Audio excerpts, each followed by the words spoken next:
বিধানসভা নির্বাচনের প্রায় এক বছর আগে ভোটের দামামা বাজিয়ে দিয়েছে তৃণমূল কংগ্রেস, কিন্তু সেইখান থেকেই কার্যত তারা বিজেপির জন্য 70 থেকে 80টা আসন কার্যত ওয়াক ওভার দিয়ে দিয়েছেন। আসলে বিগত দিনগুলিতে বিজেপির যতই সাংগঠনিক দুর্বলতা প্রকাশ্যে চলে আসুক না কেন, জয়ের জন্য যেভাবে মাঠে পড়ে লড়াই করার প্রয়োজন, সেই লড়াই যতই অনুপস্থিত হোক না কেন, এই শাসক দলের তোষণের রাজনীতি এবং চুরি দুর্নীতির প্রভাব সাধারণ মানুষের মনের মধ্যে এমন একটা জায়গা করে নিয়েছে যে যেখানে তৃণমূল কংগ্রেসের মতো এত বড় সাংগঠনিক একটা দল পর্যন্ত নির্বাচনে যাওয়ার এক বছর আগেই কার্যত 70-80টা সিট বিরোধী দলদের উপহার দিয়ে দিচ্ছেন। আর এটা যদি তৃণমূল কংগ্রেসের জন্য 2026-এর অশনি সংকেত না হয়, তাহলে কোনটা অশনি সংকেত আপনারা বলবেন? আজকেই সেই তথ্য একেবারেই প্রত্যেকটি অংশ দেখিয়ে, ফুটেজ দেখিয়ে আপনাদের সামনে বিশ্লেষণ করব। তাহলে কি সত্যি সত্যি অন্দরে যতই সাংগঠনিক তাদের শক্তিশালী একটা টিম দেখা যাক না কেন, ভেতরে ভেতরে ফোপলা মানুষ কি তৃণমূল কংগ্রেসের পাশ থেকে কার্যত আস্তে আস্তে সরতে শুরু করেছে? সমাজের প্রত্যেকটি স্তরে যেভাবে দুর্নীতি হয়েছে এবং তারপরে এই বাংলাদেশে হিন্দুদের উপর আক্রমণের তো কিছু প্রভাব আমাদের এই রাজ্যেও দেখা গিয়েছে। সেই কারণেই কি একটা ভোট ধসের ইঙ্গিত পাচ্ছে তৃণমূল কংগ্রেস? কেন, কোন বক্তব্য থেকে, কোন প্রসঙ্গ থেকে এই কথা বলছি সে তো দেখাবোই আজকে আপনাদের সামনে। নমস্কার, welcome to simple as ABC. আপনাদের সকলকে স্বাগত জানিয়ে শুরু করছি অত্যন্ত গুরুত্বপূর্ণ একটি খবর।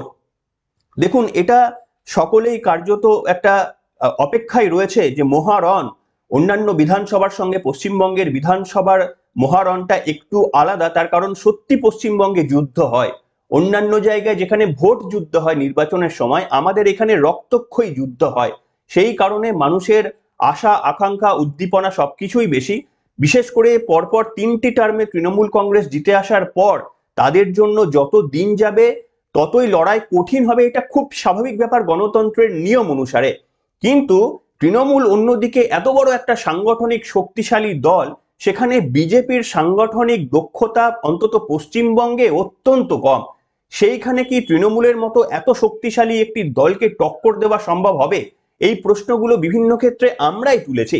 যদিও রাজ্যের মাননীয় মুখ্যমন্ত্রী এবং অভিষেক বন্দ্যোপাধ্যায়ের গতদিনের বক্তব্যটা একটু ভালো করে লক্ষ্য করেন, সেখানে তারাই কিছুটা অশনি সংকেতের কি ইঙ্গিত দিয়ে ফেললেন না?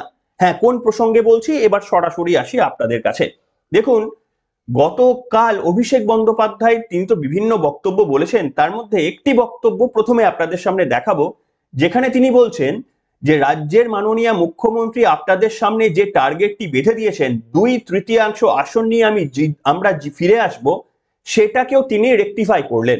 তিনি বললেন 2/3 আসন মানে ওই 190-95 এর মতো আসন, কিন্তু সেটাকে তিনি রেকটিফাই করে বললেন যে আমরা গতবার সম্ভবত 214 বা 15টি আসন পেয়েছেন, সেটাকে আমরা ক্রস করে যাব, 215+ আমরা আসন পাবো। আসন সংখ্যা রয়েছে 294টি, সেখানে তারা বলছে 215টি আসন পাবো।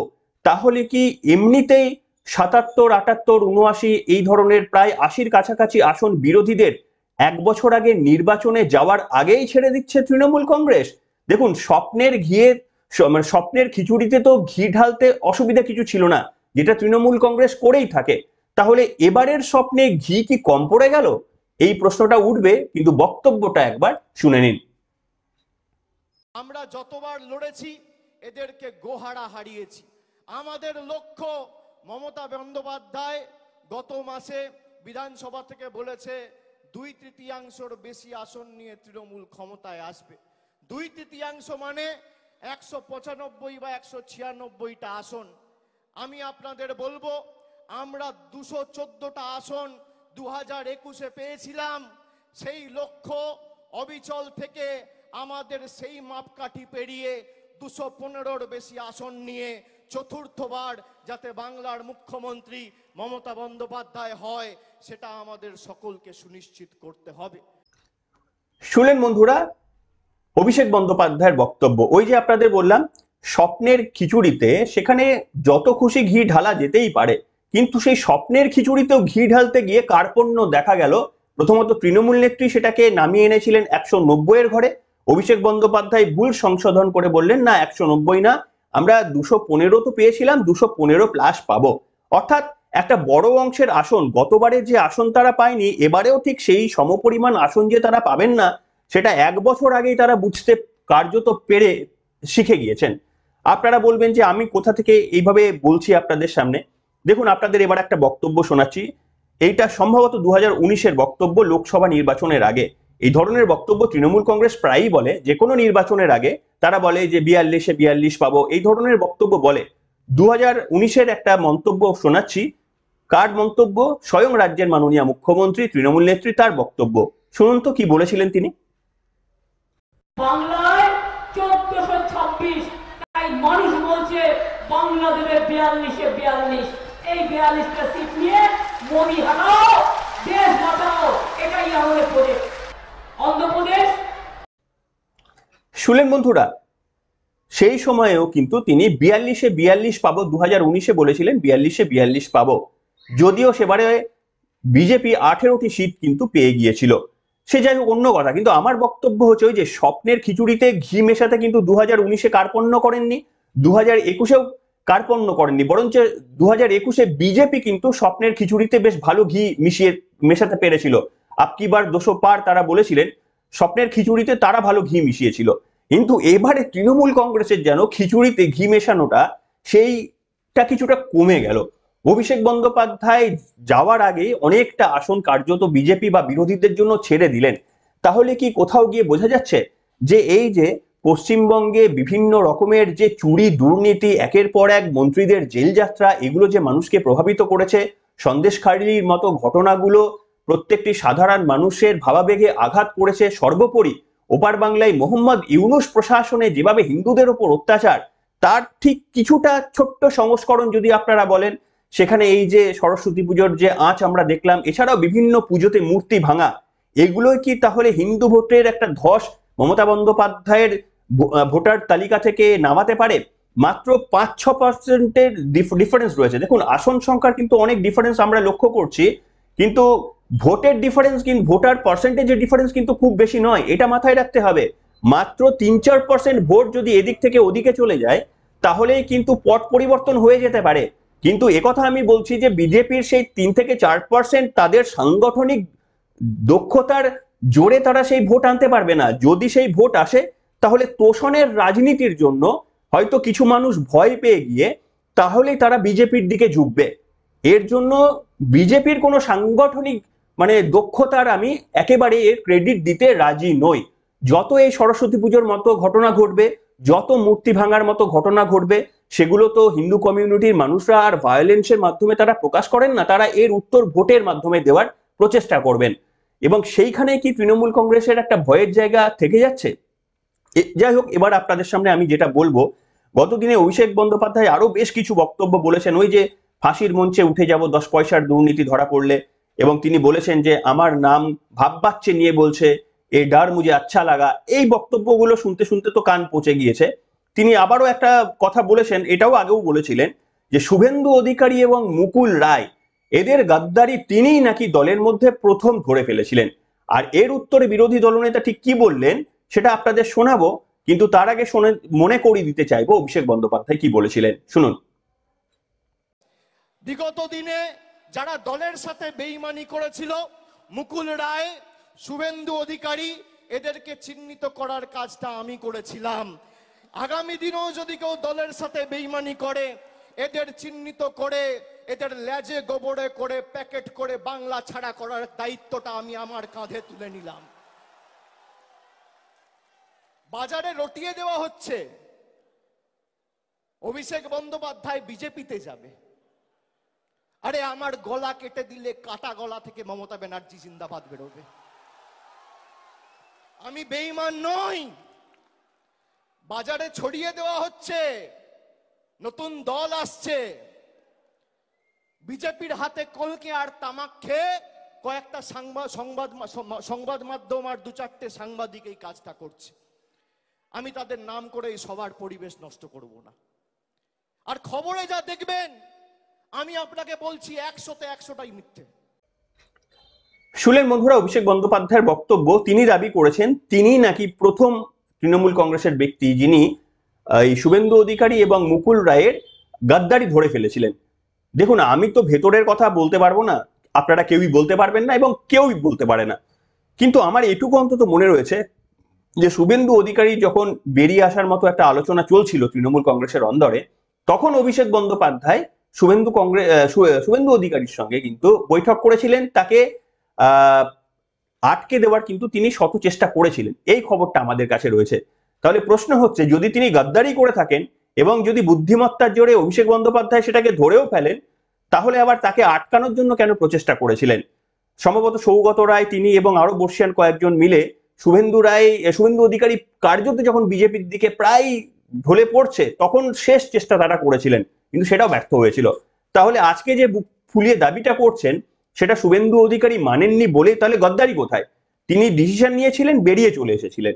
যাই হোক, এটা গেল প্রশ্ন। এর উত্তরে বিরোধী দলনেতার বক্তব্যটা শোনাবো, তিনি কি বলছেন। একটু মজার বক্তব্য, আবার সিরিয়াসও বটে।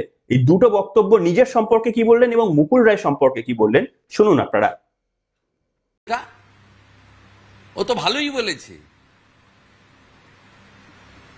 এই বিয়াদবটার জন্য, এই চোটটার জন্য তো তৃণমূল কংগ্রেসটা ছাড়তে হয়েছে আমাকে। আমি তো 21 বছর ধরে তৃণমূল কংগ্রেস করেছি।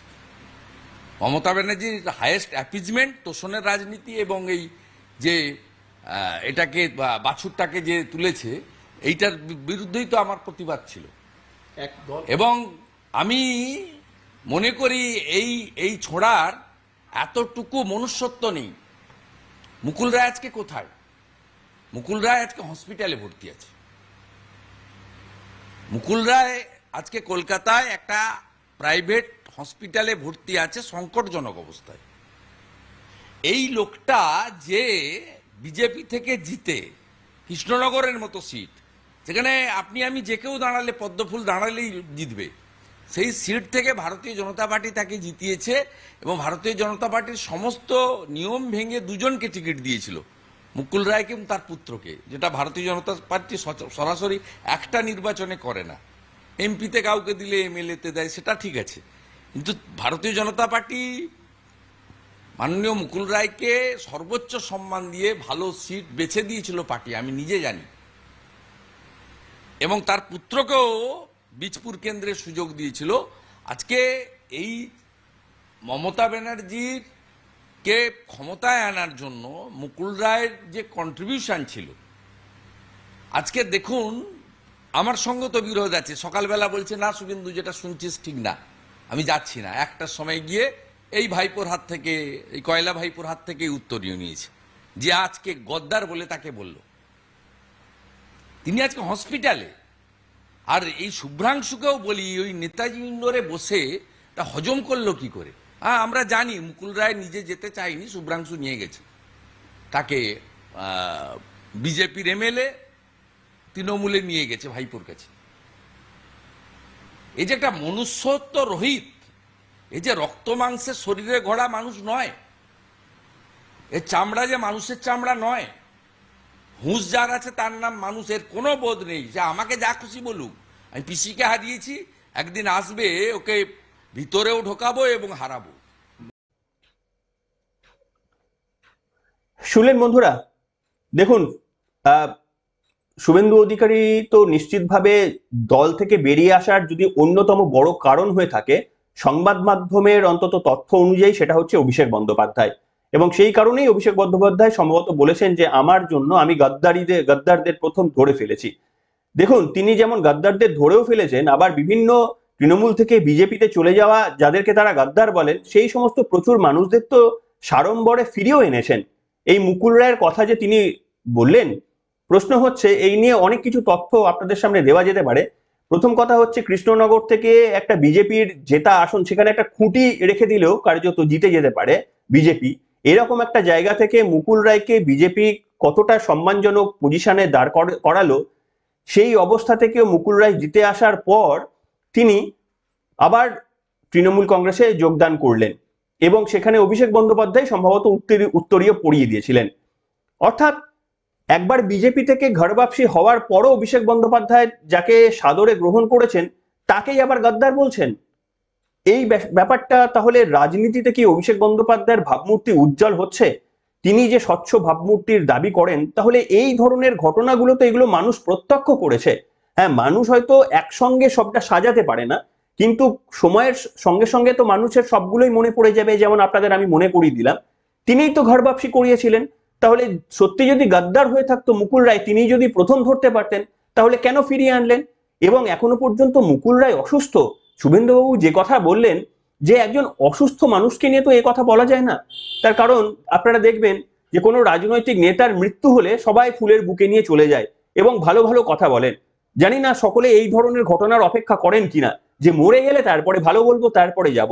আর যতক্ষণ শ্বাস আছে, এমনকি হাসপাতালেও যতক্ষণ শেষ নিঃশ্বাস নেবে, ততক্ষণ পর্যন্ত এর বিরুদ্ধে বিরুদ্ধাচারণ করব। আরো একটা ঘটনা মনে রয়েছে বুদ্ধবাবু সম্পর্কে।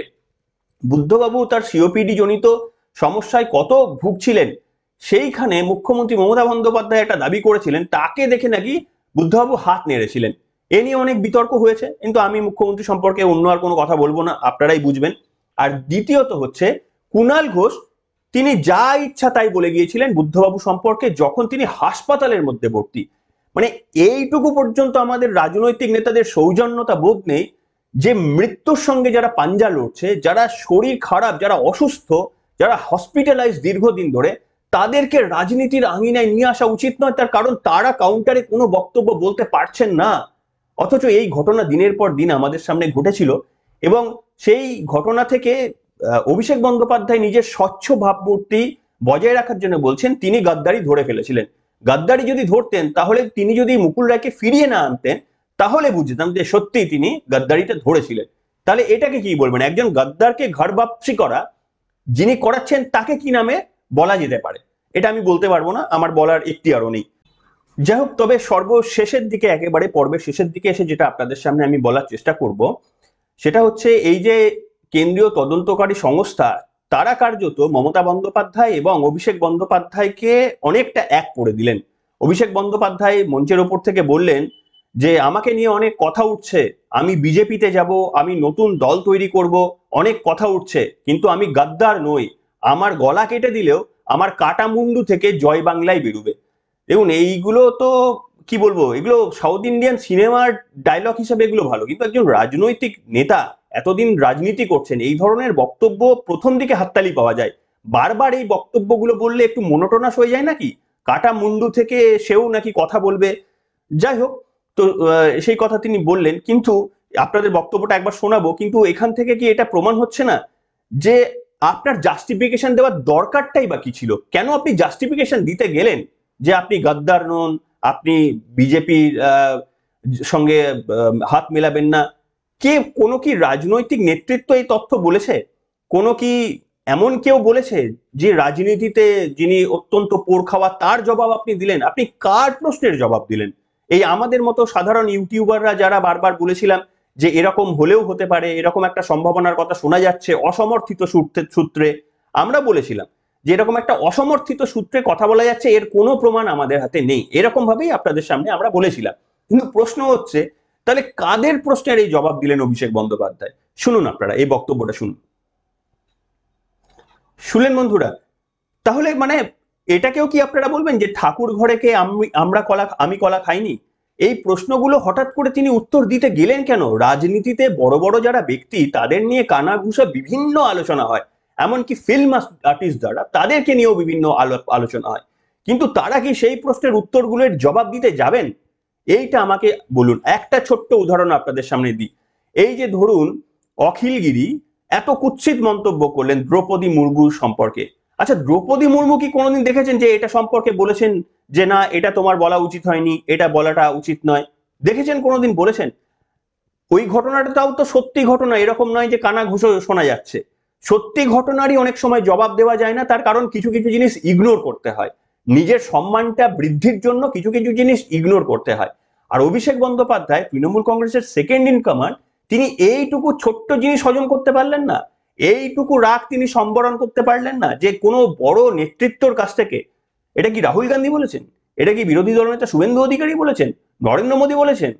বড় কোনো ব্যক্তি এই ধরনের কথা বললে তার কাউন্টার তিনি করতে পারেন, কিন্তু ছোট আদার ব্যাপারী যারা তাকে নিয়ে গসিপ করছে, কি বলছে, সেটারও যদি অভিষেক বন্দ্যোপাধ্যায়কে আজকে উত্তর দেওয়ার মতো জায়গায় তিনি চলে আসেন, তাহলে বলতেই হবে যে তিনি ভয় পাচ্ছেন কোথাও গিয়ে, মানে রাজনৈতিকগতভাবে তিনি ভয় পাচ্ছেন। এবং আমি তো আপনাদের সামনে এটাই বলবো যে সিবিআই কার্যত মমতা বন্দ্যোপাধ্যায় আর অভিষেক বন্দ্যোপাধ্যায়কে মিলিয়ে দিলেন।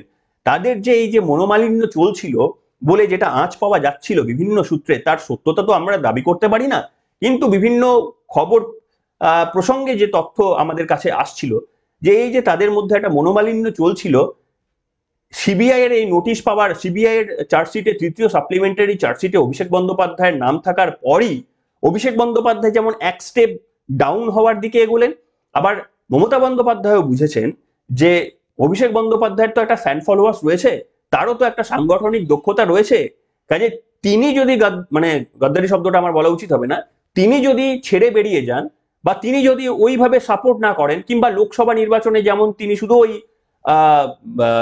ডায়মন্ড হারবার নিয়ে ব্যস্ত ছিলেন ওইটুকুতেই যদি থেকে যান এবারের বিধানসভা নির্বাচনেও, তাহলে সেটা তৃণমূল কংগ্রেসের জন্য ক্ষতি। সেই কারণেই দুজনেই কি এই জন্য কাছাকাছি আসলেন, এই প্রশ্নটাই আজকে আপনাদের সামনে করলাম। এনিওয়ে, পর্ব বড় হয়ে যাচ্ছে আর আমি দীর্ঘায়িত করব না, শুধু একটাই আপনাদের সামনে আবারও বলবো এবং মাঝে মাঝে আপনাদের সামনে আমি মনে করিয়ে দেওয়ার চেষ্টা করব। দেখুন, আমারও নিজের একটি কন্যা রয়েছে এবং সেখানে আমি ডাক্তারদের কাছ থেকে জানতে পেরেছি যে সার্ভাইকাল ক্যান্সার প্রতিরোধের জন্য ভ্যাকসিন অ্যাভেলেবেল রয়েছে। এটা ওই 8, 10, 12 এই বছরে এই সময়ের মধ্যে দিতে হয়। এক্স্যাক্টলি তথ্যটা আপনারা ডাক্তারদের কাছে পেতে পারেন। আমার শুধু একটাই বক্তব্য, আপনারা ডাক্তারদের সঙ্গে পরামর্শ করার পর আপনারা নিজের বাড়ির কন্যা সন্তানটিকে, তার ভবিষ্যৎকে কিন্তু প্রোটেক্ট করতে পারেন।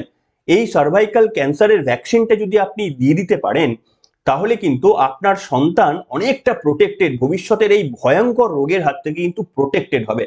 তাই আপনাদের সামনে আমি ঠিক করেছি এই ধরনের তথ্যগুলো যেগুলো আমার কাছে আসে, যেগুলো আমি নিজে আমার ডাক্তারদের পরামর্শ মতো আমার সন্তানের জন্য করার চেষ্টা করব, আমি চেষ্টা করব আপনাদের জন্য নৈতিক কারণে সেইগুলো একটু একটু করে মনে করিয়ে দেওয়া।